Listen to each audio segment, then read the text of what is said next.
Queridos hermanos, es un placer y un privilegio de nuevo dirigirme a vosotros aquí en la iglesia. La verdad es que es extraña la situación, ¿verdad? Estar hablándole a un grupo de sillas vacías, donde normalmente cada una de esas sillas es ocupada por alguno de vosotros. Y la verdad es que el tiempo pasa y os echo de menos.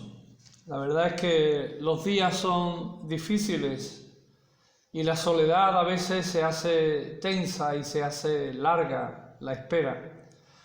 Pero confiamos en el Señor que todo esto pasará y que volveremos a reunirnos juntos como iglesia y que volveremos a abrazarnos y a saludarnos con cariño, como es de esperar en una iglesia cristiana, ¿verdad? Donde el amor es lo que debe de predominar en todo momento. Qué bueno que puedo dirigirme a vosotros, aunque sea a través de este audio, para compartir con vosotros la palabra del Señor. Estamos, como decíamos ayer, en la semana de pasión de Cristo. Fueron muchas las cosas que le tocó vivir, momentos trágicos y trascendentales en la vida del Maestro, antes de ir a la cruz, de subir al Gólgota y dar su vida en expiación por todos nosotros. Pero esta semana nos da la oportunidad de reflexionar en algunos pasajes relacionados con este hecho tremendo y poderoso en la vida de Jesús. Quiero empezar en esta ocasión orando y dando gracias al Señor y pidiendo la dirección en todo momento en el compartir de su palabra. Padre amado, te doy gracias, Señor, por tu presencia aquí en medio de nosotros, allí donde cada uno está reunido en su casa, Señor, escuchando tu palabra. Dirígenos, Señor, que tu Espíritu Santo abra nuestra mente, nuestro corazón, y quieras tocarnos, Señor, y quieras darnos a entender la profundidad de tu amor, la profundidad de tus enseñanzas para nuestra vida. Guíanos, Señor. Queremos descansar, queremos confiar en ti en medio de la situación que vivimos, Señor, y con esperanza y con gozo esperamos, Señor, el día que podamos de nuevo salir, abrazarnos, reunirnos, congregarnos. Dirige tú este tiempo, Señor. Dame palabras para que pueda ser de bendición en la vida de mis hermanos. A ti sea la gloria, Padre, en el nombre de Jesús. Amén, Señor, amén. El relato lo tenemos en el Evangelio de Marcos, en el capítulo 15, y vamos a leer desde el verso 1 hasta el verso 15. Muy de mañana, habiendo tenido consejo los principales sacerdotes con los ancianos, con los escribas y con todo el concilio, llevaron a Jesús atado y le entregaron a Pilato. Pilato le preguntó: ¿eres tú el rey de los judíos? Respondiendo él dijo: tú lo dices. Y los principales sacerdotes le acusaban mucho. Otra vez le preguntó Pilato, diciendo: ¿nada respondes? Mira de cuántas cosas te acusan. Mas Jesús ni aun con eso respondió, de modo que Pilato se maravillaba. Ahora bien, en el día de la fiesta les soltaba un preso, cualquiera que pidiesen, y había uno que se llamaba Barrabás, preso con sus compañeros de motín, que habían cometido homicidio en una revuelta. Y viendo la multitud, comenzó a pedir que hiciese como siempre les había hecho. Y Pilato le respondió diciendo: ¿queréis que os suelte al rey de los judíos? Porque conocía que por envidia le habían entregado los principales sacerdotes. Mas los principales sacerdotes incitaron a la multitud que les soltase más bien a Barrabás. Respondiendo Pilato les dijo otra vez: ¿qué pues queréis que haga del que llamáis rey de los judíos? Y ellos volvieron a dar voces: ¡crucifícale! Pilato les decía: pues qué mal ha hecho.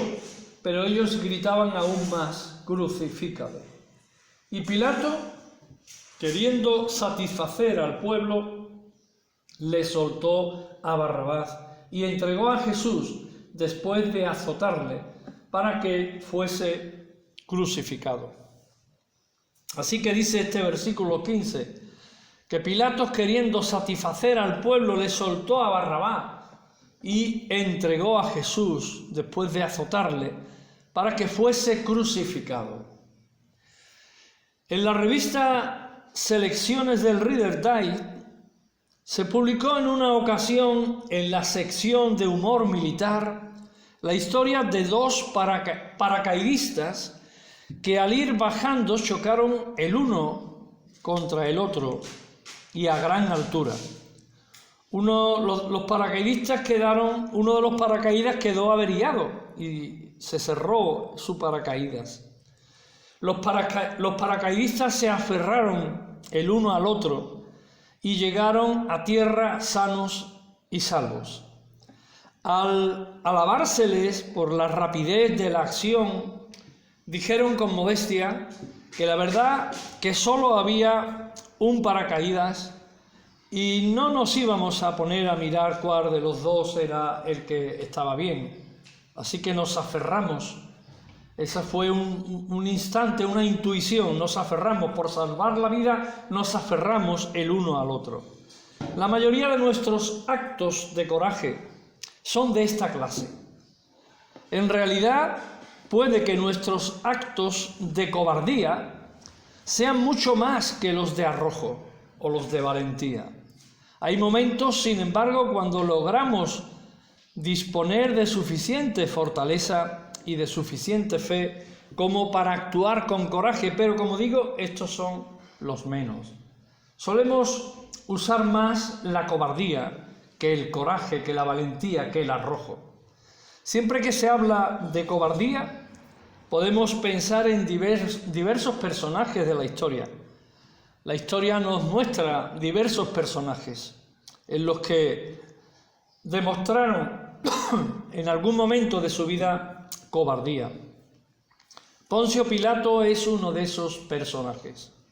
Era el gobernador de Judea y cuando tuvo lugar la crucifixión de Cristo, los judíos, que gozaban de bastante libertad para manejar sus propios asuntos, ellos no podían pronunciar la sentencia de muerte. Ellos estaban limitados, esa labor no era de ellos. Para esto dependían de Pilatos totalmente. Pilatos era un hombre que se había elevado en las filas militares y la gobernación era algo así como un presente, como un regalo político. Había llegado a ser gobernador por una serie de circunstancias personales y César le pareció bien darle el regalo de gobernar aquella región de Judea. Él sabía muy poco de la ley y la justicia. Tampoco sabía mucho acerca de relaciones públicas, no era un político meramente, era más bien un militar. Parece ser que en realidad había despertado la animadversión de los judíos hacia él, hacia su persona, quienes le odiaban profundamente. No obstante, los judíos estaban dispuestos a usarlo, y dado que él era el único que podía dar una sentencia a muerte, acudieron a él. De acuerdo con el relato de Lucas, Jesús fue acusado de 3 falsos delitos o de 3 faltas políticas. La de ser un revolucionario, le acusaron de esto. Le acusaron de incitar a la gente a no pagar los impuestos. Y también le acusaron de arrojarse el título de rey, como dice Lucas capítulo 23, versículo 2. Eran varias las acusaciones que estaban contra la persona de Jesús. Y a que, aunque le acusaban de muchas otras cosas, como nos relata el mismo Evangelio de Marcos en el capítulo 15, los versículos 3 y 4, como vemos aquí, los principales sacerdotes le acusaban mucho. Le acusaban muchísimo y de muchas cosas. Pilatos sabía en su fuero interno que Jesús era inocente. Por otro lado, su esposa también le había enviado un mensaje rogándole que no tuviera nada que ver con Jesús, pues había tenido unos sueños terribles al respecto. Y eso lo relata el Evangelio de Mateo, en el capítulo 27, el verso 19. Pilatos trató de hacer un trueque, ¿verdad?, para ver si conseguía salvar a Jesús, ofrecer un trueque, soltar a Jesús a cambio de un criminal de larga reputación, de dudosa reputación.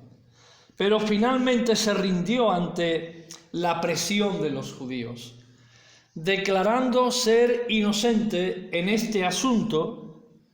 El texto dice en Mateo 27, 24 que Pilatos se lavó las manos, pero en realidad actuó con enorme cobardía. Así lo vemos entre la multitud alrededor de la cruz y vemos a Pilatos como el cobarde. Tuvo un acto de cobardía, no fue capaz de enfrentar la situación en justicia, sino que acorralado por toda la dinastía judía, por todos los responsables, todos los que ejercían una autoridad dentro del pueblo judío, se vio ahí acorralado y actuó con cobardía. Actuamos cobardemente a veces también nosotros. Actuamos con cobardía. A veces no somos lo valientes que creemos que somos. Y a veces actuamos con enorme cobardía. Actuamos cobardemente cuando no resistimos las presiones. Es difícil resistir la presión cuando viene de afuera, cuando te acorralan y cuando te sientes ahí que no tienes capacidad de defenderte. Pilato sabía lo que tenía que hacer legalmente, él lo sabía. Y este era un problema religioso, no era un problema político. Y él sabía también que Jesús era inocente, que además estaba el poder acusarle de culpabilidad. Pero Pilatos no pudo resistir la presión. Le amenazaron con informar a Roma y él no podía soportar esa idea. Él ya había despertado un tremendo antagonismo muy grande de parte de los judíos.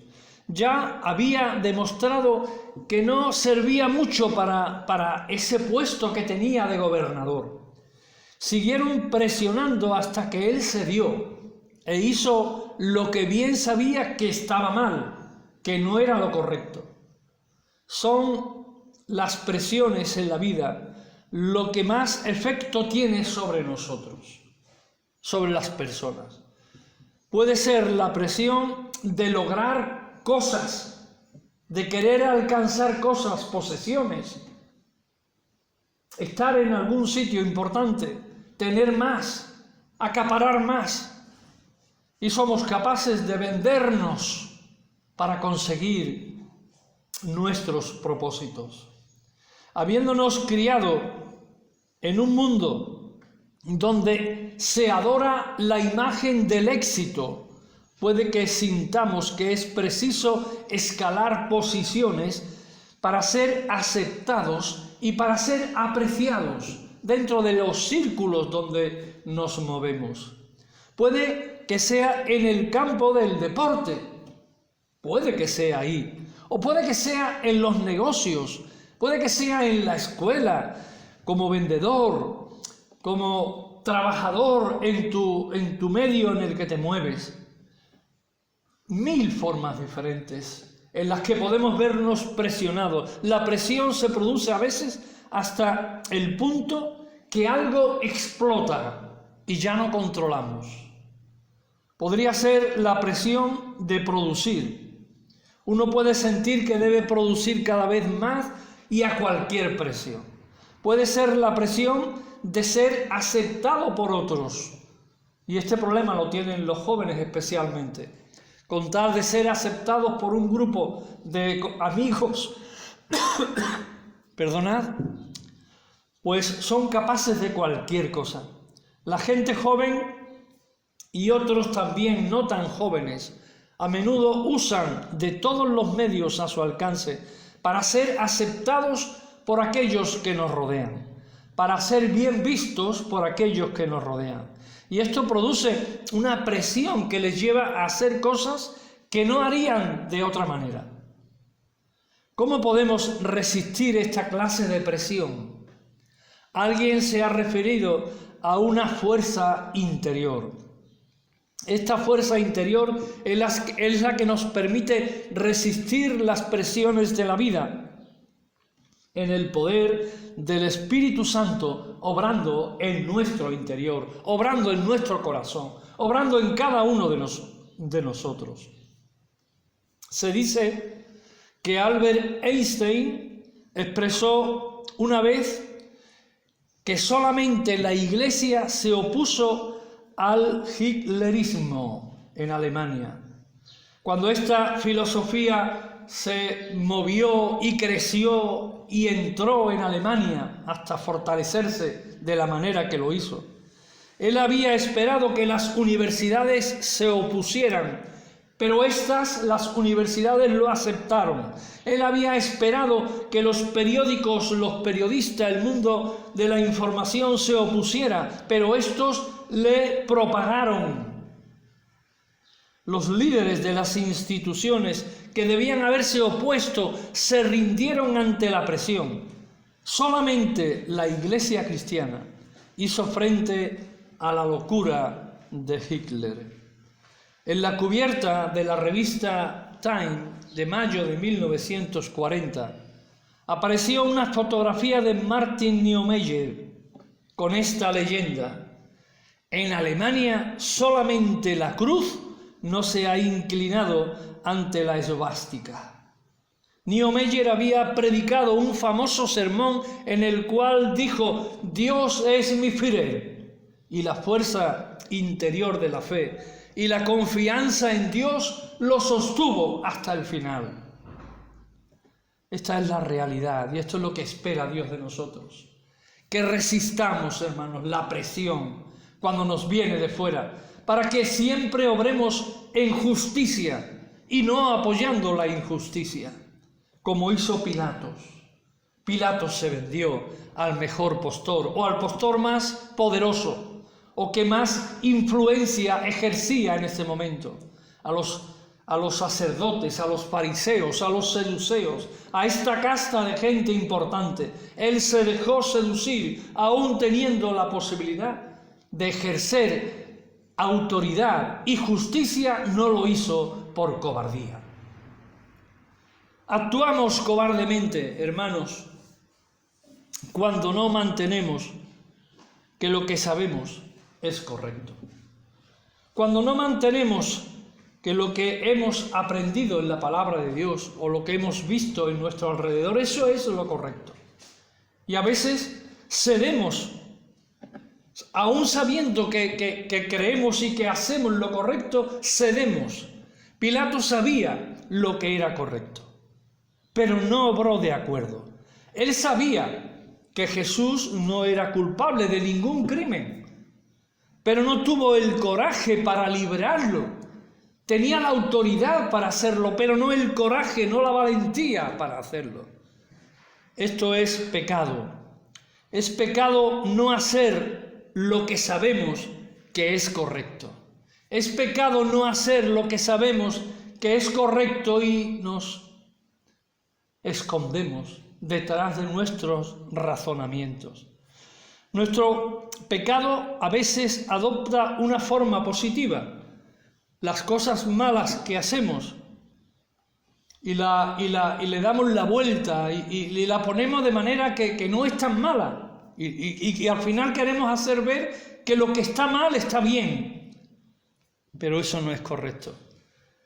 A veces tiene un aspecto negativo las buenas cosas que no hacemos.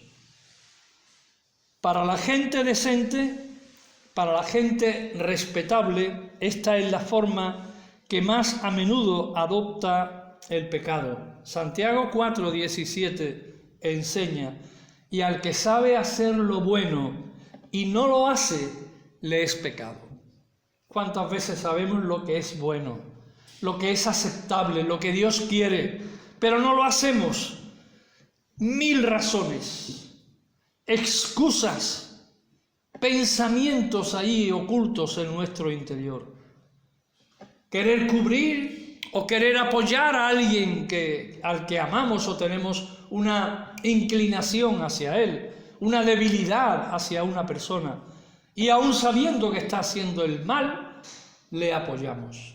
Mucho cuidado con esas actitudes, porque si sabemos hacer lo bueno y no lo hacemos, eso es pecado. Así que actuamos cobardemente cuando no mantenemos que lo que sabemos es correcto y no lo practicamos, no lo hacemos. Demostramos cobardía también cuando rehusamos aceptar una responsabilidad. Pilato no quiso aceptar la responsabilidad de sus acciones. Creyó que por lavarse las manos en público se libraría de su responsabilidad por un crimen sin precedentes. Pilatos estaba apoyando un crimen sin precedentes. Nosotros debemos aceptar la responsabilidad por nuestras acciones, por nuestras decisiones, porque a veces ni las acciones ni las decisiones son las correctas, y debemos analizarlas delante del Señor y ser honestos con nosotros y con la palabra. Para llegar a ser hijos de Dios, primero tuvimos que aceptar la responsabilidad de nuestros hechos y pensamientos. Tuvimos que aceptar la responsabilidad de nuestros pecados. Debimos confesar y aceptar que éramos culpables. Como hijos de Dios,